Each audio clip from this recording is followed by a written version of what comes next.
सूर्योदय के साथ तो भोजन की सार्थकता है, शक्ति की जरूरत है, लेकिन सूर्यास्त के बाद भोजन की जरा भी आवश्यकता नहीं है। सूर्यास्त के बाद किया गया भोजन बाधा बनेगा सिकड़ाओं में, विश्राम में, क्योंकि भोजन भी एक श्रम है। आप भोजन ले लेते हैं तो आप सोचते हैं काम समाप्त हो गया, गले के नीचे भोजन गया तो आप समझे कि काम समाप्त हो गया।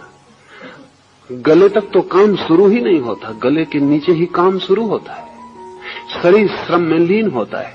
भोजन देने का अर्थ है शरीर को भीतरी श्रम में लगा देना।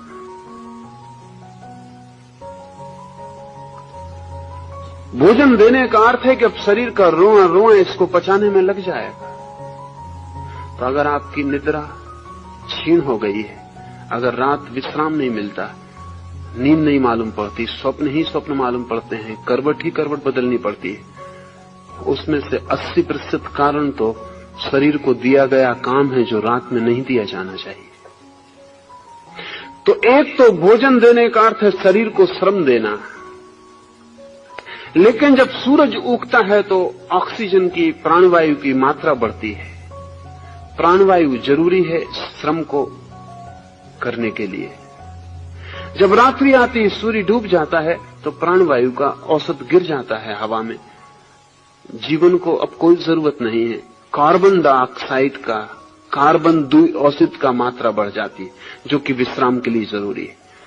जान के आप हैरान होंगे कि ऑक्सीजन जरूरी है भोजन को पचाने के लिए। कार्बन द्विऔषध के साथ भोजन मुश्किल से पचेगा। मनोवैज्ञानिक अब कहते हैं कि हमारे अधिकतर दुख स्वप्नों का कारण हमारे पेट में पड़ा हुआ भोजन है। हमारी निद्रा की जो अस्त व्यस्तता है, अराजकता है, उसका कारण पेट में पड़ा हुआ भोजन है। आपके सपने अधिक मात्रा में आपके भोजन से पैदा हुए हैं। आपका पेट परेशान है, काम में लीन है, दिन भर चुक गया, काम का समय बीत गया और अब भी आपका पेट काम में लीन है। बाकी हम तो अद्भुत लोग हैं, हमारा असली भोजन रात में होता है, बाकी तो दिन भर हम काम चला लेते हैं। जो असली भोजन है, बड़ा भोजन, डिनर, वो हम रात में लेते हैं। उससे ज्यादा दुष्टता शरीर के साथ दूसरी नहीं हो सकती। इसलिए अगर महावीर ने रात्रि भोजन को हिंसा कहा है, तो मैं कहता हूं कीड़े मकोड़ों के मरने के कारण नहीं, अपने साथ हिंसा करने के कारण। वो आत्महिंसा है।